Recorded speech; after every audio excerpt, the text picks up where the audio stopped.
they're good guys, though.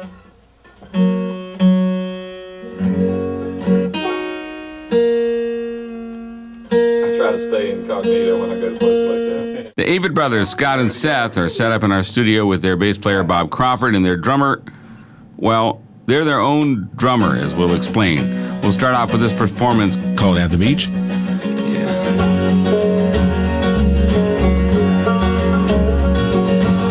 Do you think about including all that in your writing? We do try to let the floodgate open for all of like life experience, all the emotion of it, all the, I don't know, all the different angles of it. So kind of haphazardly, an album will come together with a lot of different feelings in it. We're really starting to realize a thing that Mike Dosset from Beausoleil told us when we were in Nashville. He said, it's no destination, it's all about this ride. He said, you guys are on it right now.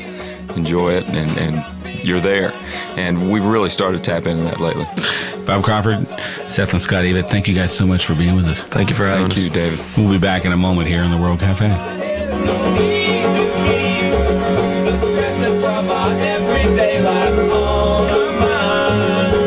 have got to leave all that behind.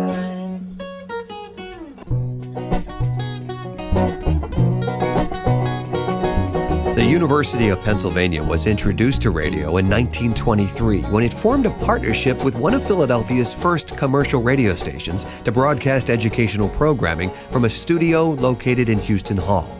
In 1945, a group of engineering students established Penn's own AM radio station, which they called WXPN, for Experimental Pennsylvania Network. The student station flourished and in 1957 added the necessary equipment to broadcast in FM to the greater Philadelphia area. By 1970, having outgrown Houston Hall, WXPN moved its equipment to Wayne Hall, a great 19th century house at 3905 Spruce Street. WXPN had moved into the old Potts Mansion. The father had gone to the University of Pennsylvania and made money in steel and iron. And he had two sons. He left this house for his one son, and he sold this house to the university for a dime on a dollar and turned it into International House.